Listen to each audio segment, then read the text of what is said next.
But I promise you the content's going to make up for some of this stuff, right? So we're going to talk about the perpetual product launch. So a lot of people do webinar launches. Who does webinars here? Okay, my people. Who comes to WebinarCon? Okay, got to get some testimonials after this. But so basically, everyone knows that some of the biggest launches in our industry are webinar launches. So you have a webinar, you have a new product, you get sometimes it's the same old product every year, but you get a bunch of your friends to promote it at the same time. Some can promote it, some can't promote it.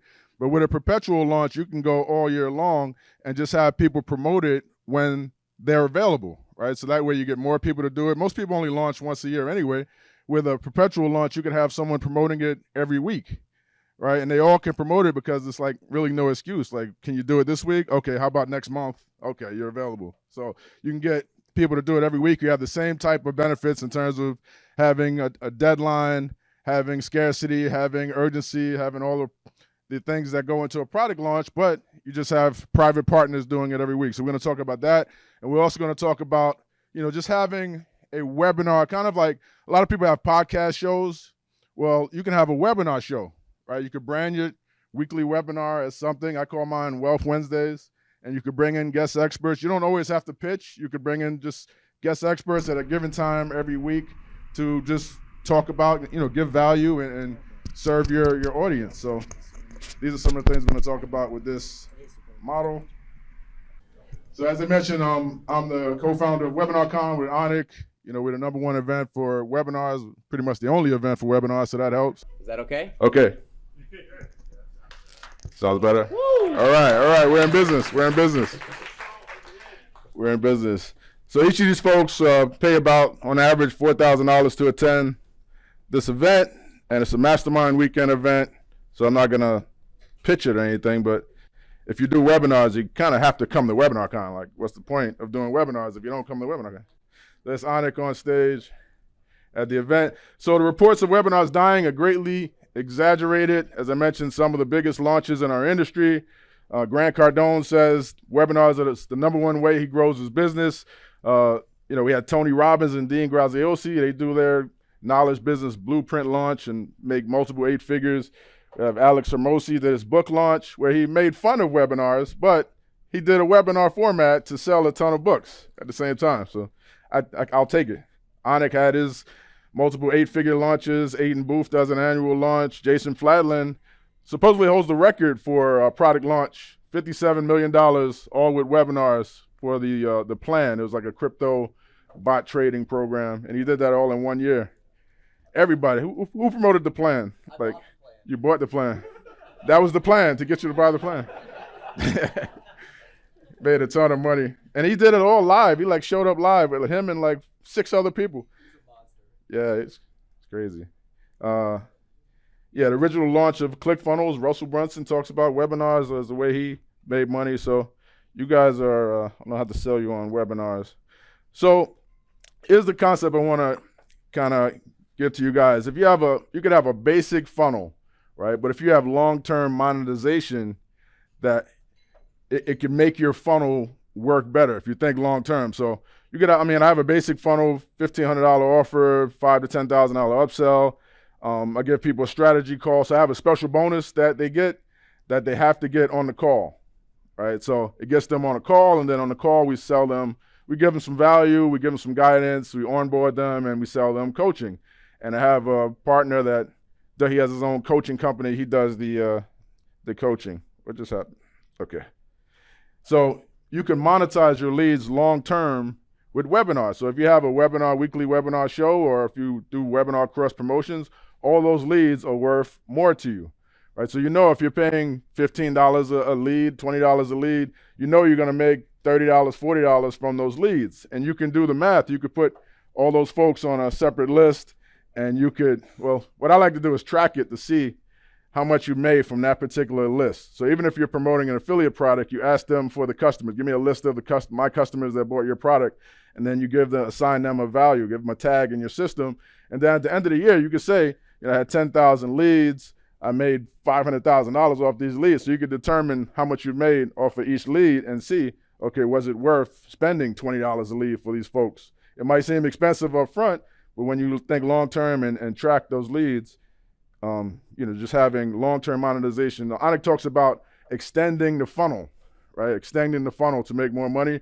Well, this is like way extending the funnel. So after they're finished with your funnel completely, they're probably not going to buy. You ran them through every trick and every, video and everything you have, and they didn't buy. Now, what do you do with those leads? Like we talked about that right before this. You shouldn't have empty leads just sitting around doing nothing. Having a webinar, promoting webinars is a great way to monetize those leads.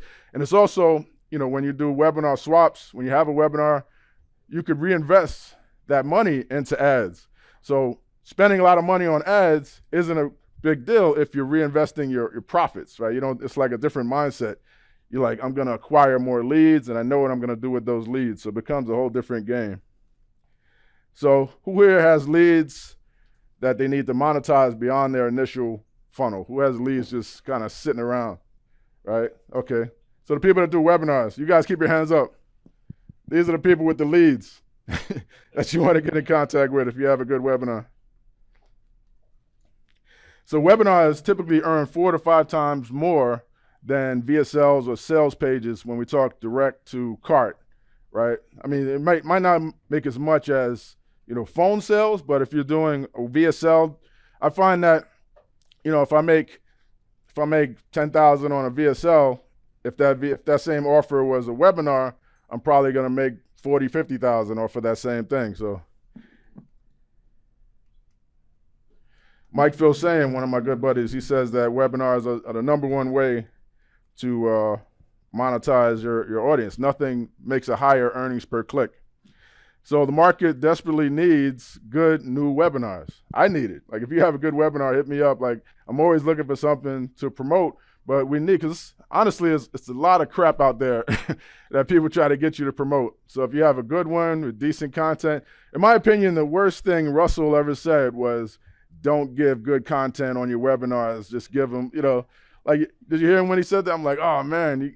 And then people took that to heart and started doing crappy webinars that it's just all about them, a big sales pitch, and then people stop coming to webinars as much. So it's refreshing when there's one that really has some insights, really has some stuff that people can use, but also can, convert to sales. So there's an art to doing it. One of the things I like to do is I like to show them how to do something where they feel like, okay, you gave me the game, right?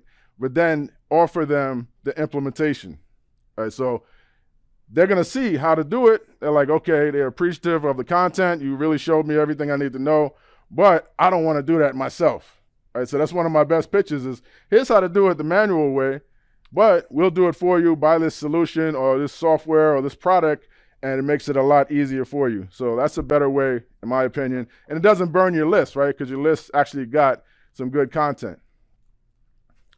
So how did I get here? I'll just run through this right quick, some quick highlights, because I was surprised. Like I was talking to a guy yesterday, he had no clue of my background or anything.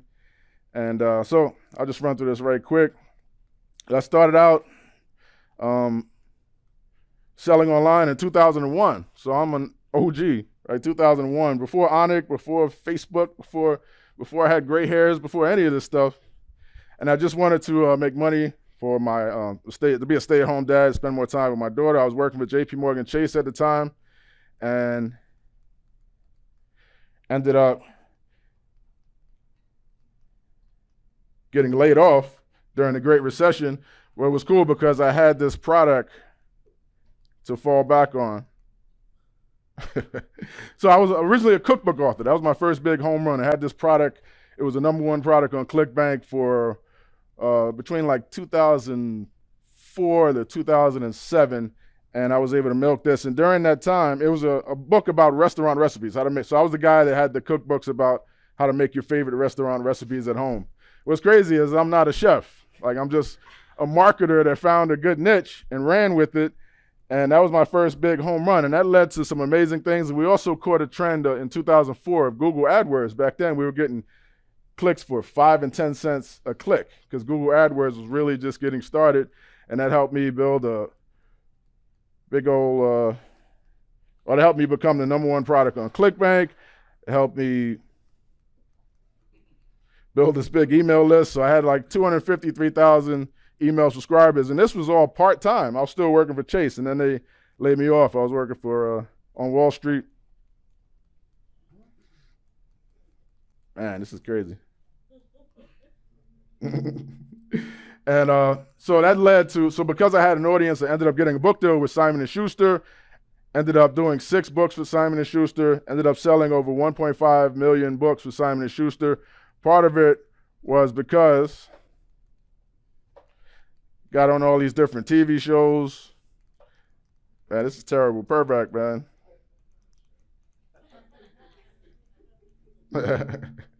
Anyway, I'll skip through some of this stuff. Became a New York Times best-selling author. That's the New York Times site. And now 1 out of every 100 households in the United States has a book with my face on the back. Isn't that crazy? So from there, I took like the best thing I ever did was I took like all the money I could, like 80, 90% of it, and I just put it into real estate.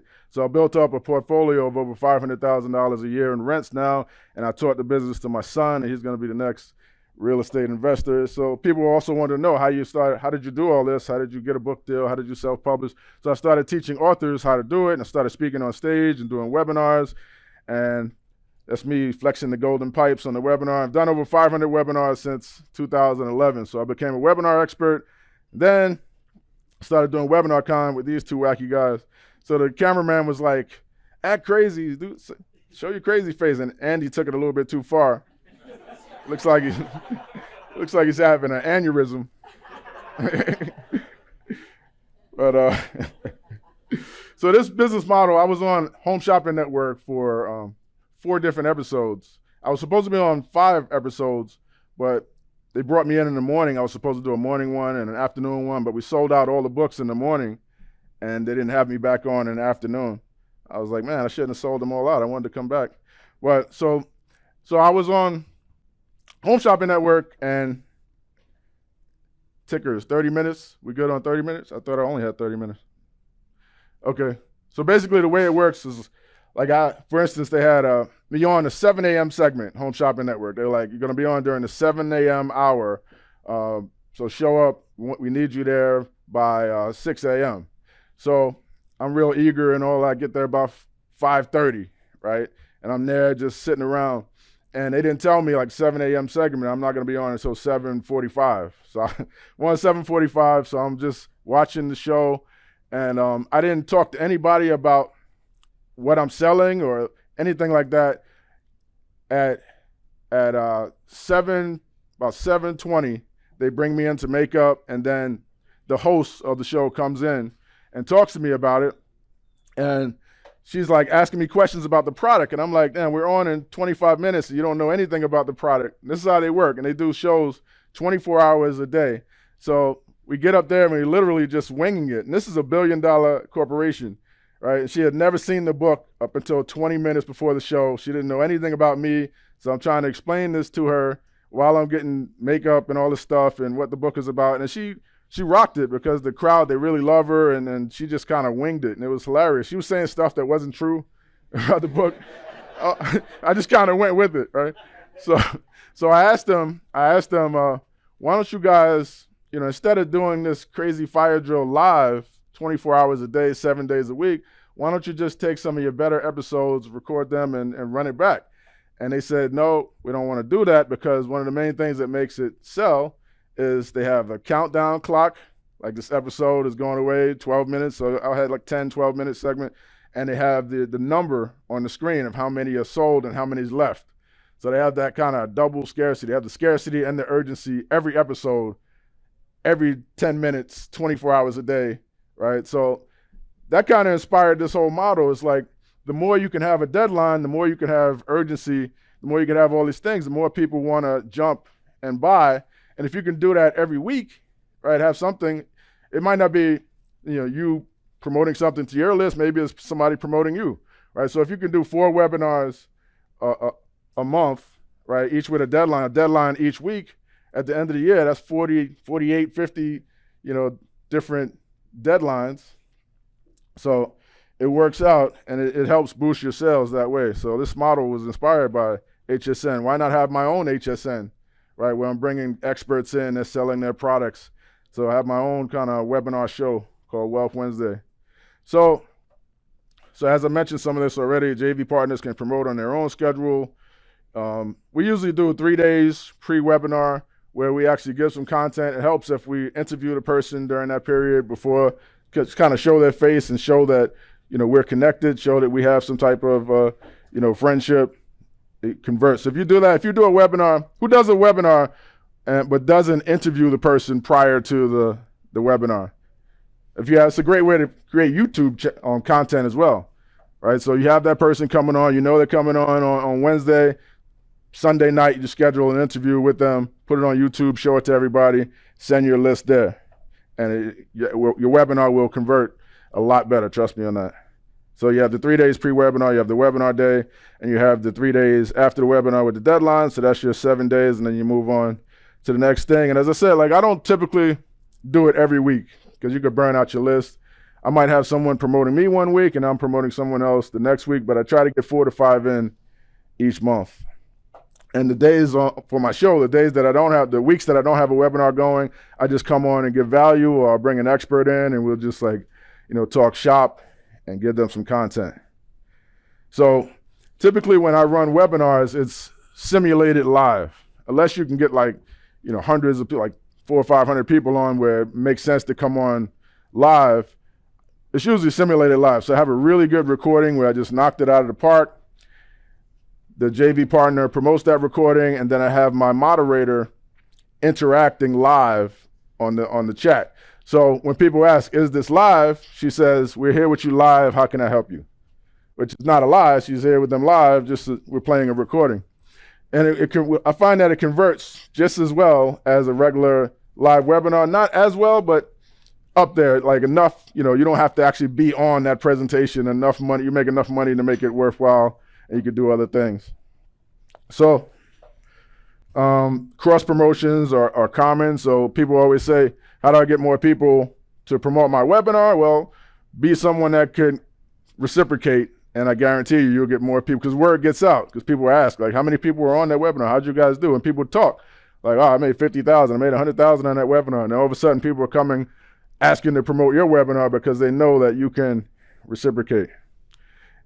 And you could also set it up evergreen for regular affiliates, right? So there's JVs that, are colleagues that you do cross promotions with, and then there's regular affiliates that if you set up an evergreen webinar, they will promote it, because there's a lot of people out there just looking for webinars to promote.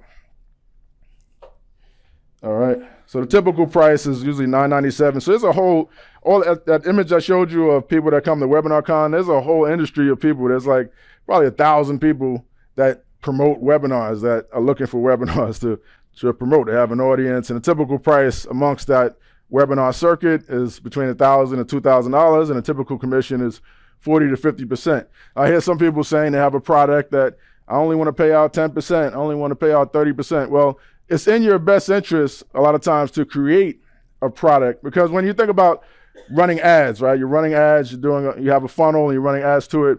You're kind of sacrificing that front end product. You're sacrificing 100% usually of that front end product with the hopes of making back end sales where you really make your profit, right? Anik, we were at WebinarCon and he talked about he's happy if he's only making back 70% on the front end, right? And he's losing 30%, but he's happy because he knows the numbers are going to work out. Well, with webinars, if you create a product for people to promote as a webinar, where you're only sacrificing 40 to 50% of that front end product to bring in new customers, and you can still upsell them into your coaching and everything else you want to do.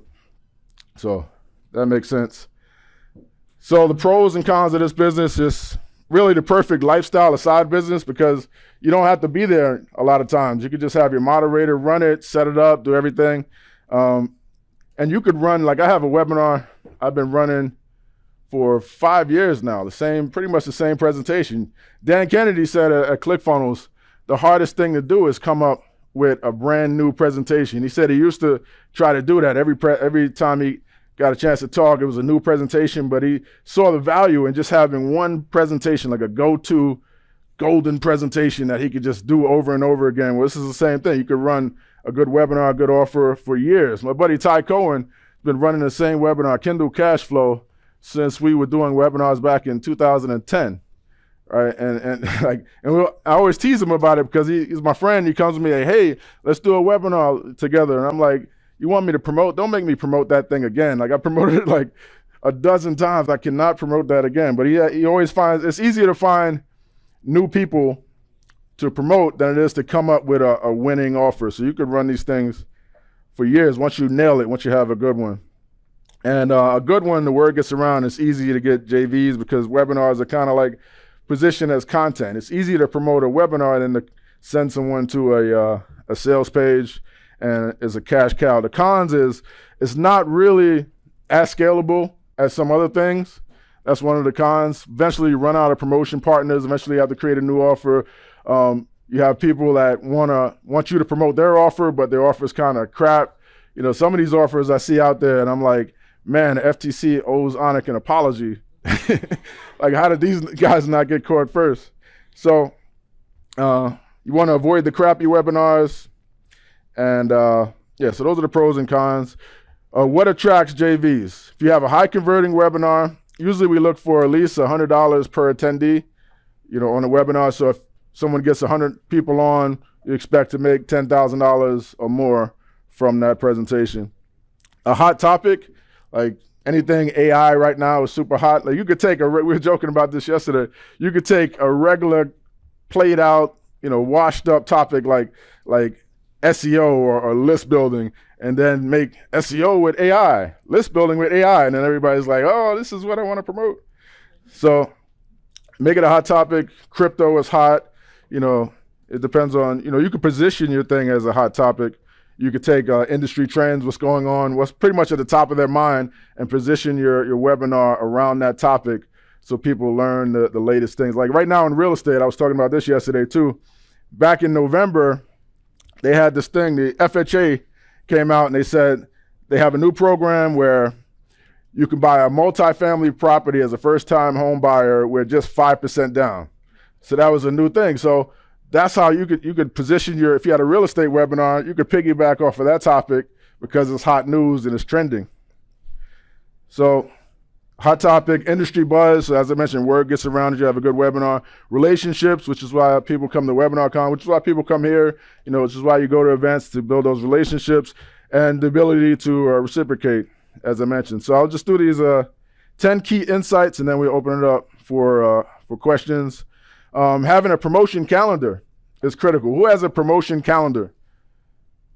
Wow. So you guys have no idea what you're going to promote next month. You got to have a promotion calendar, right? So especially with webinars, because people's calendars book up quick. So you need to know, like, you know, here are the webinars next month. Here's the webinars the following month. You need to be booked up like 3 months in advance, because if you come to someone and be like, hey, you know, do you have an opening next week? They likely don't have that opening. So you have to give people time. So your promotion calendar, you could like budget and bank on a certain amount of money from your promotion calendar. Like I know if I get a webinar with Mike Phil-Same, he's probably going to do anywhere from 50 to 100,000, you know, in sales off that webinar. So I'm like, okay, there's 50, there's 25. So I know like I can make 6 figures just by having that promotion calendar lined up and a certain amount of expectations from each person. Onik did that to me one time. He was like, hey man, got this end of the year special going on. Do you mind promoting it? You can get about $40,000, right? And he just put that bug. And then I was like, yeah, I can do that. And then all of a sudden I had to do it. So I'm like pushing real hard to get to that number because he planted that seed in my head. Sneaky. So one of the things you want to do is also, when you do a webinar with someone, you want to ask them, hey, do you know anybody else that this might be a good fit for? All right, we talked about that yesterday. The JV guy talked about that. Like JVs, you can ask for referrals, and if they had a good experience, they always know somebody else, usually that might be able to promote it. You could even give them, hey, I'll give you 10% if you know anybody else that it'd be a good fit for. So finding marketers with hot lists. So one of the things I used to do with Onik is before I even became partners with him, I used to find people that he was publishing, like the Alicia Little, the Jason Bells, the Ty Cohens, the Jay Boyer, and I used to do webinars with them because I know they had all these like fresh leads coming in. They had a hot list. They had all these new customers. So I would just find people that he was promoting, he was like publishing, organize a webinar with them, and it always would have great results. I would also find people that recently had product launches that, they have a new list and they need to monetize those leads. Right, so you can find hot lists that way. The fourth thing is hire or train a JV broker or affiliate manager. One of the big things with keeping my calendar full is I pay a JV broker, and this JV broker has the relationships, and I'm one of their clients, so they put my webinar first, and they say, hey, so they're in charge of keeping my calendar full with promotions. So you also hire or train a webinar manager or moderator is important too. So, you don't always have to show up. You can have webinars going. So I mentioned this, brand your weekly webinar as an event. Just like you have a podcast show, you could have a weekly webinar show, and I'm pretty sure you'll make more money. I'm willing to bet you make more money on a weekly webinar show than you would a podcast show. You'll get more branding on the podcast and more like traffic and leads, but you probably make more money if you had a weekly webinar show. You could have both, right? So with webinars, the more you frame it, as I mentioned this, like around hot topics, the more you frame it as new and exciting, the better your show up rate, the better you're gonna convert. So think about your offer and how you can frame it. What can you tap into? What can you piggyback off of? What's going on in the news? What's going on in the industry? What are the trends? And frame it as new and exciting, and you're going to convert better. I mentioned this, pre-event interviews boost conversions. So you can use webinars as content and FaceTime. So I like to, record. If I do a recorded webinar, I'm going to record usually like a 10-minute intro, and I'm just coming on for 10 minutes, showing my face, getting on the webcam, recording that, and I add that into the actual webinar file. So when they play the webinar, they see me first for 10 minutes, and I'm talking about, the trend, why it's hot, why they need to know. Like, I'm kind of giving a trailer of what's to come, a preview of what's to come, and it gives me that FaceTime in front of my audience, so they see me, and then I'm also warming them up to what they're about to see and warming them up to the presenter that they're about to see, and that helps with conversions like crazy. And you could also use it as content. So when you do your webinar follow-up, when you do your promote the replays, you want to take content from that webinar, and you want to say, here's what he said at 17 minutes in, and here's why it's important for you to see this, and here's what I thought of it. So you plug the webinar, you tell them where it's at in the webinar, but it's also content because you're telling them why that's important, why they need to know that. So it makes more people want to see the replay, and it's a way to promote webinars without burning your list because you're always giving them content, you're always giving them something to look forward to. And then, so as I mentioned, webinar offers, if you have an evergreen webinar, right, and you have an affiliate program, that's some of the best lead gen you can ever do, right? Because affiliates don't typically want to promote an opt-in page, right? But when they're promoting a webinar, they have to promote an opt-in page. It's just part of it, right? So they're going to send you traffic. You're going to collect those leads. And having leads that have seen your webinar presentation are some of the best leads because they just spent 2 hours with you. They heard your story. They've seen your face. They've seen your pictures, the whole thing. They've seen what you offer. They've seen the big opportunity. So even if someone doesn't buy, if they attended your webinar, that is a really solid lead that's probably going to buy in the future or probably going to trust your recommendations. It gets them to know, like, and trust you in a short period of time, and it creates an amazing email list from that. So as I mentioned, this whole game is like something you can do. You want to segment. So if you're running traffic to a funnel, you want to run them through your offers first. Pretty much exhaust that. So you separate your new leads and your customers, and then the leads that don't buy your product after you've run them through the whole funnel. And those are the folks that you put on these weekly webinars. So you keep that very separate. Give them an opportunity to buy your product first. Then if they don't buy after like a month or so, put them over into this other list where you're doing your weekly webinar show.